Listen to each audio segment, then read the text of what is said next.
নদীর পাড়ের মানুষ আমি নদীর পাড়েই থাকি, যতবার ভাঙি ততবার গড়ি। হ্যালো বন্ধুগণ, আসসালামু আলাইকুম। আপনারা বেহেকে বা আছেন? আমি আলহামদুলিল্লাহ ভালোই আছি। আজকে আইসি আঙ্গর সিরাজগঞ্জের হাট পয়েন্টের মাথায় নতুন এক সিরাজগঞ্জ আপনি করে দেখাইনেন নিগা।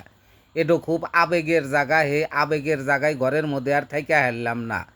কি সুন্দর এখানকার ঘাস গোনা হারে সবুজ হয়ে হয়েছে, মনে হইতেছে এডো বানি কোনো ইউরোপ কান্ট্রির ফুটবল খেলার মাঠ। আসলে এডো গলে কোনো মাঠ না, এডো একটা ফাঁকা জায়গা। এহেন দিয়া বৈশা মানুষ বাদাম কালাই খায়।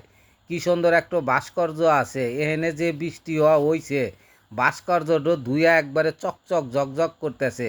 কয়েকটা গেদা কাক্কা কাক্কা কয়ে ডাক দিল, অগর কাছে আইগা যায় দেখি এনা সব আমারই বাঁচতে বুঝতে।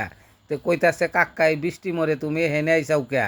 বলে নতুন এক সিরাজগঞ্জ মানুষেক দেখেন নাকবো, এর নিগে আইসি একটু ভিডিও বানানোর নিগে।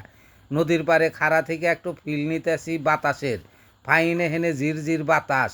হাতে একটু কি সুন্দর চায়না ঘরের মতো হেনে ছাপড়া তোলা আছে, মনে হইতাছে নেপালে কিংবা চায়না বানিয়ে আসি। এডো করলে নেপালও না চায়নাও না, এডো আঙ্গরে সিরাজগঞ্জের হাট পয়েন্ট। ভালো করে খেয়াল করে দেখেন, মানুষজন দেখলেই দিশা পাইবেন।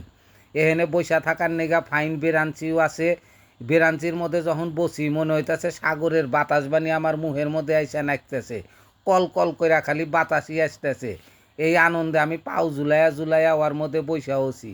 কৃষ্ণচূড়ার এখন সিজন না, এই সিজনের সময় ওই গাছটোত জরা জরা ফুল আসিল।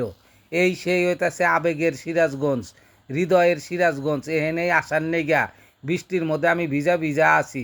আইসা দেখতেছি এহেনে এখনও রং চং করা শেষই হয় নাইকা। মনে হইতেছে আমি বানি উদ্বোধন করমু। তো খালি পায়ে আর উপরে বসি। আপনারা যারাই যান, ছবি ওঠেন, ভিডিও করেন, খালি পায়ে যাবেন, এটা নোংরা করবেন না।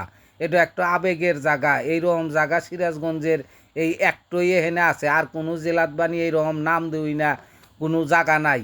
মানুষজন ছবি ওঠার নেগে এখানে ভিড় নাগা হইছে। দেখলাম হইছে মেলা হাঁটাহাঁটি করছি, খিদা খিদাও ভাব নেগে গেছে।